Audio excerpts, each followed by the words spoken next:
Noah went after Eden. Claude turned to me, and I knew if he spoke I would cry. I didn't want to cry, so I flapped my hands at him, shooing him away. He left without a word, which was exactly what I needed. There was no choice. It had to be Eden. Tim was an adult. I could explain to him. I knew he would understand. I knew he would say nothing to make me feel bad. He would simply acknowledge it, pack his things and leave. It's odd how you can go your whole life wishing you had a reliable sibling or a close friend who you know, without constantly testing, will never let you down. And then you suddenly find one when they come to install some solar panels. That's Tim. He was offering his services as a solar panel expert just when I decided to have some. He'd been recommended to me by a friend who'd had them installed on her roof, so I was happy to trust her endorsement. He came along, installed them such that they couldn't be seen by others. He hardly said a word. When he was done, I gave him coffee. He sat at my table in the garden out the back and went to pick up the mug when he stopped and went very still, as if paralyzed.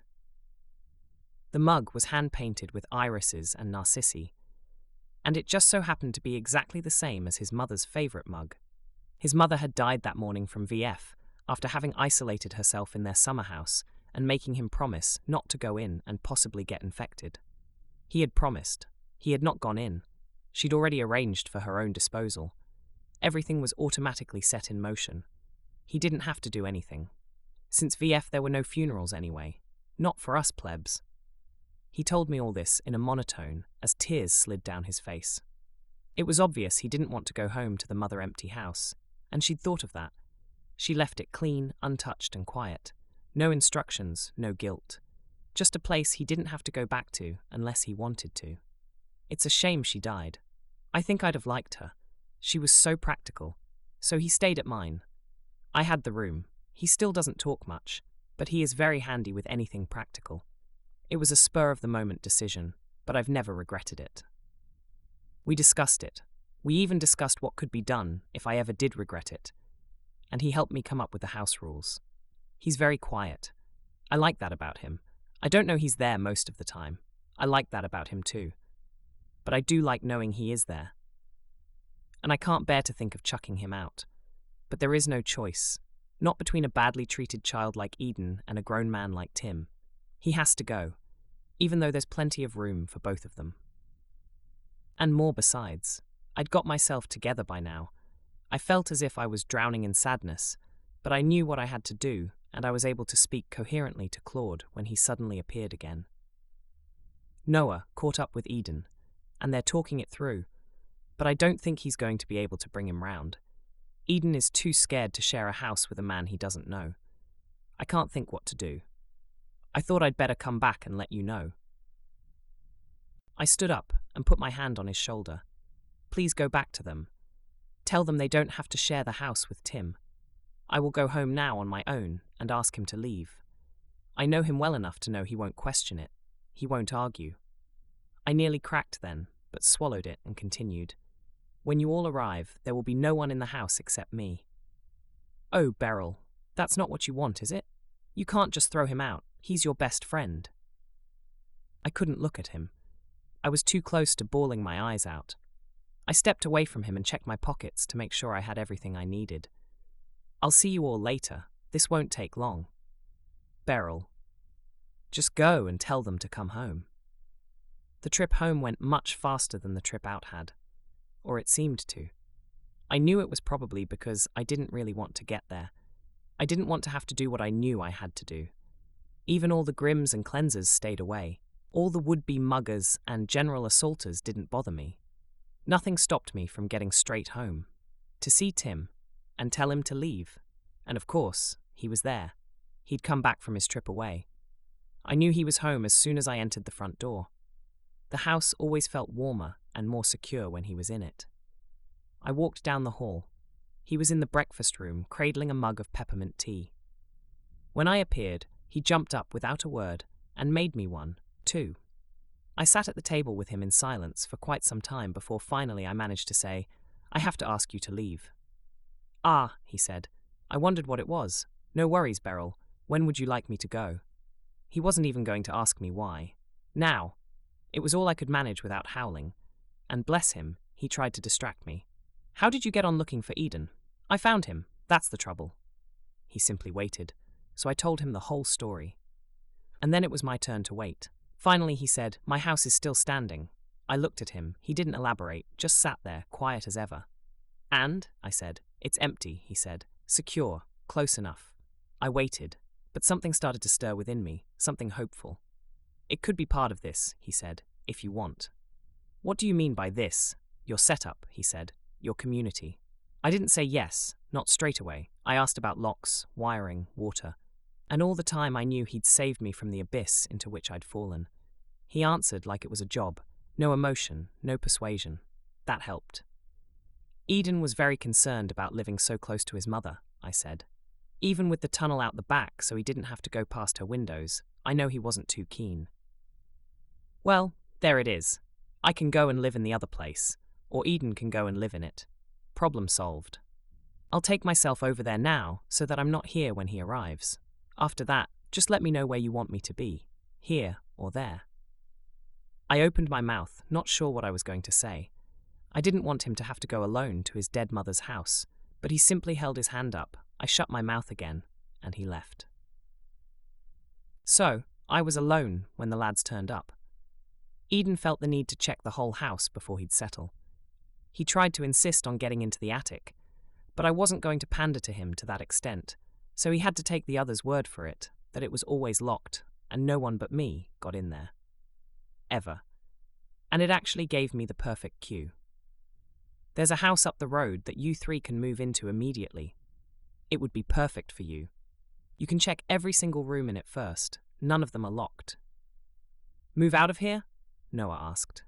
He sounded sad. Then he seemed to catch on. But then we wouldn't be next door to our not-so-dear mother, and Tim could come back here. And we'll still be close, Claude said. Gonna miss the rants, though, when Beryl gets mad about pouty lips, or people not looking where they're going, or people saying past instead of died. I'll save some rants for when you visit. I said, I'll start a list so I don't forget any. I'm not going to visit while this man is here, Eden said. Sorry. Well, not really sorry, but this other house sounds good. He gave me a conciliatory smile. I knew it would take time for him to get back on a steady footing, and I couldn't hold anything against him. I wasn't about to tell him his new home belonged to this man, though. He'd find out soon enough, but hopefully it would be when he was better able to deal with it. The house fell silent after the lads moved out. Noah, Claude, and Eden settled into Tim's mother's house within days. They took surprisingly little with them, just clothes and some personal items. Eden, of course, only took what he had on him when he came home. The contrast between that meager collection and the spaces they'd filled with their presence was stark. I left Noah's room exactly as it was, just in case he wanted it again. I caught myself listening for Claude's laughter or Noah's footsteps, even days after they'd gone. The silence had a heaviness to it. I felt as if I drifted. I'd grown used to cooking for 4, to planning movements around others, to considering needs beyond my own. Now, the rooms echoed. Tim returned without fanfare. One morning I came downstairs and found him at the kitchen table reading a manual about water filtration systems. He didn't mention being kicked out, and I didn't apologize for it. We simply resumed our quiet coexistence, as if nothing had happened. I did wonder where he'd been in the meantime, but I wasn't going to ask. I stopped the drifting feeling with routine. My days became more structured than ever, breakfast at precisely 7, or coffee anyway. I don't like eating first thing. My stomach's not awake. Then I'd do garden work, then household chores until lunchtime, when I did eat.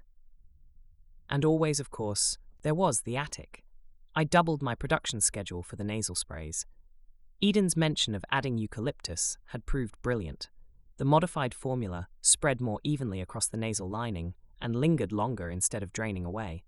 The scent was evident on administration, but dissipated rapidly, suggesting the concentration was low enough to be tolerable.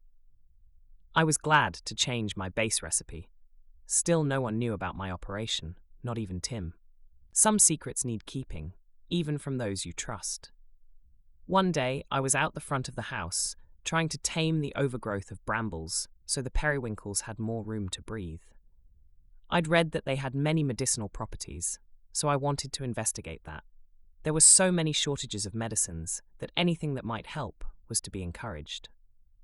A woman walking down the pavement slowed and stopped. I felt obliged to look up even though I really didn't want to have to engage in inane social chit-chat.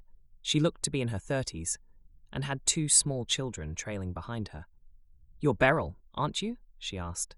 She seemed friendly, so I nodded, sitting back on my heels. "I'm Layla.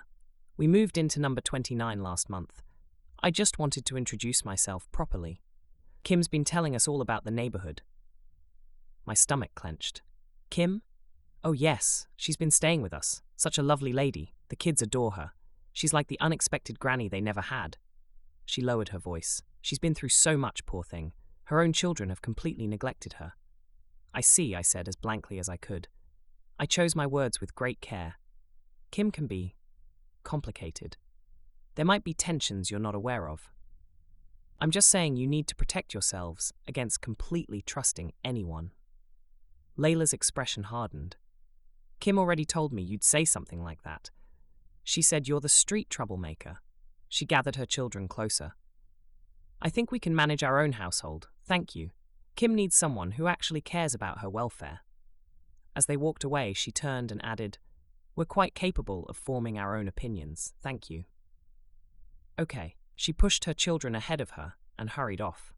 I watched them go, a familiar anxiety coiling in my chest. Kim would poison that family against me, against her own children. She would spread her particular brand of toxicity through their home. That was the least of it. At the worst, she could get them in trouble, as she'd done with Derek and his family. Yet I felt only a distant concern, like watching storm clouds gather over someone else's house. It wasn't my responsibility anymore. I had enough battles to fight. Tim continued his quiet work around the house. He reinforced the back door, improved the solar array, and tended the garden with methodical care. We rarely spoke at length, but his presence was steadying, a counterweight to the hollow spaces the lads had left behind. One evening, I caught myself watching him repair a kitchen cabinet, his movements precise and unhurried. I realized I was grateful for his constancy in ways I couldn't articulate. "The lads seem to be settling in well," he remarked, sensing my gaze. I nodded. "Noah says they've adapted most of the rooms to suit their different interests. Eden's taken over the sunroom, apparently." Tim smiled. "Good choice. Best light in the house." We lapsed back into comfortable silence. Weeks passed. I was trimming and slicing beans ready to blanch in boiling water when a sharp knock at the front door startled me. Why did everything these days immediately make me think it was trouble? I ran down the hall and flung open the door. Claude stood there, arms full of mismatched containers with seedlings sprouting from them. "We need your help," he said. I ushered him inside. "What happened?" Claude headed for the kitchen and put the plants on every available surface he could find. "Cleansing team alert on our street this morning. Eden's been growing medicinal plants, but we had to hide them. This is just the first batch. Noah's bringing more." I examined the seedlings. Some I recognized, others were unfamiliar. "What does Eden need?" "He needs a safe place to grow them." He paused, shifting uncomfortably. "Eden wants to know if he can use your tunnel as a growing space. He says the conditions would be perfect and no one would find them there." "The tunnel?" I looked at the plants again. "Why not just grow them at your place?" "There are too many. They're too visible. The authorities are getting suspicious of people growing their own meds." I nodded. That figured. The state didn't want anyone doing anything for themselves. Everyone should be dependent on them or on their corporate overlords. "Where is Eden now?" "Coming through the bramble entrance with Noah. Eden won't. Come through the front door. I understand." I found Tim in the garden and explained the situation. He listened without interruption, then simply said, "I'll rig up some grow lights." By the time Noah and Eden arrived at the tunnel with more plants, Tim had already sketched a lighting system powered by an extension from our solar array. He showed me the drawing without a word, waiting for my approval before disappearing into the tunnel with tools and supplies. The work was urgent and largely wordless. Noah and Claude came and went with more seedlings. Eden placed them in some order only known to him. It soon became obvious that we'd need to dig out more room underground, but that would have to wait. All the while, Tim worked silently installing lights, organizing the beginnings of watering systems and ventilation. I found myself passing between them all, carrying plants, tools, and water. Eden's instructions were precise. This plant needed more humidity. That one required better drainage. I followed his directions without question, recognizing the expertise behind them. As we worked, I noticed something I never thought I'd see. Eden, who had refused to be anywhere near Tim, now stood just meters from him. When Tim passed him a support stake, Eden took it without hesitation. When Tim adjusted a light fixture, Eden leaned in to test its warmth. There was no dramatic reconciliation, no acknowledgement of the shift. Just two people working side by side, focused on a shared purpose. I caught Noah watching them, his expression a mixture of surprise and relief. Our eyes met briefly, and I gave an almost imperceptible nod. Yes, I had seen it too. Yes, it mattered. No, we would not draw attention to it. By evening, the tunnel had transformed into an underground garden. Rows of plants lined the walls, bathed in the soft glow of Tim's lights. Eden moved between them, checking soil moisture, adjusting positions. I stood at the entrance, watching this unexpected collaboration unfold. The feeling that this might lead on to the lads coming back to my house grew too. I kept the thought to myself. Eden had Noah and Claude digging about halfway down the tunnel by the time I brought out the second tray full of drinks. I could hear the scrape of shovel on stones in the earth, the pause while someone repositioned a board, the low murmur of voices. They'd chosen the right spot.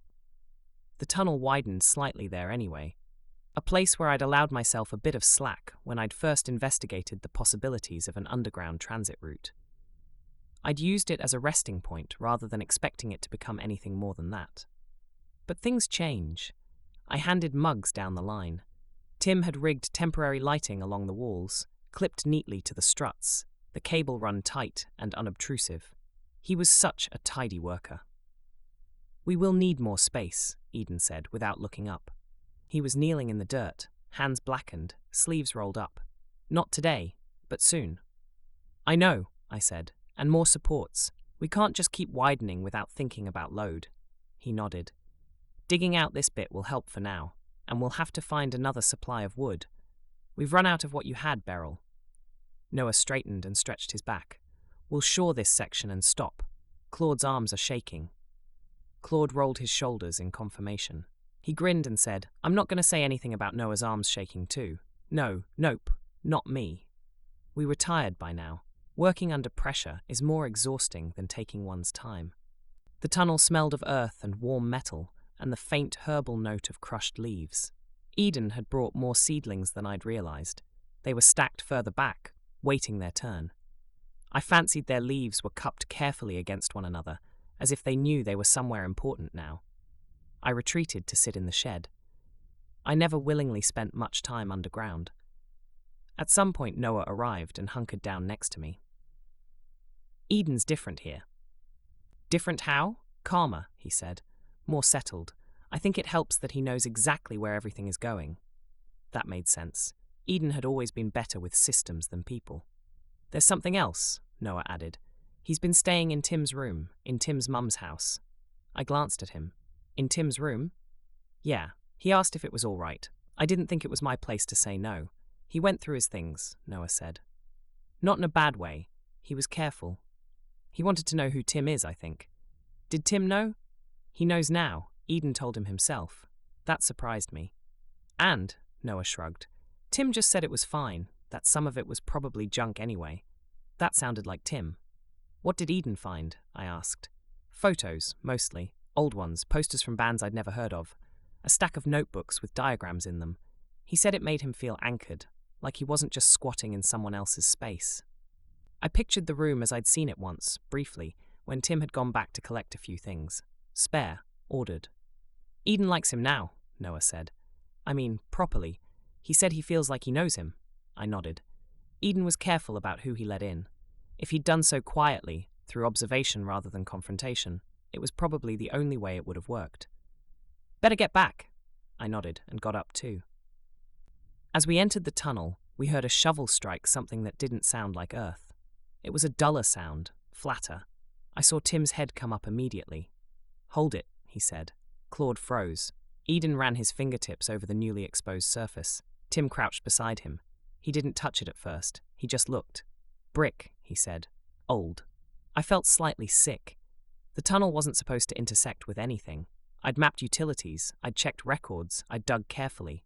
Tim's hand travelled over the surface now, slow and deliberate. "Handmade, I think. Lime mortar." "How old?" Noah asked. Tim shook his head. "Older than this house, I'd say." "There's a hollow behind it," Eden said. "I think I can feel air movement." "Really?" Eden pressed his palm flat, eyes closed. "Yeah, it's faint, but it's there." "Don't break through," I said. "Not yet. We need to decide about this." They all looked at me. Tim nodded first. "We stabilize this section and stop." "But," Eden began. "Later," I said. "Not when we're tired. Not without knowing what we're opening." Reluctantly, he agreed. The others followed his lead. They shored the exposed area carefully, adding temporary supports where covering the brick face with a board as if that could make it go away. By the time we surfaced, dusk had settled in. The air above ground felt thin after the closeness below. "I'll come back tomorrow," Eden said. "Early." The others nodded. Tim waited until they were gone before speaking. "You didn't know about it?" "No, but you suspected." "No. Before I started on the tunnel, I checked old maps and plans and didn't see anything like it." He considered that. "Could be an old drain. Or a service passage." We stood there, listening to the garden settle. Somewhere down the road, a door closed. A voice carried briefly, then disappeared. That night I didn't sleep much. I lay awake, mapping possibilities I didn't have enough information to confirm or dismiss. Old cities were layered things. People forgot that. They built on top of what had come before and called it progress. Underground, the past tended to persist.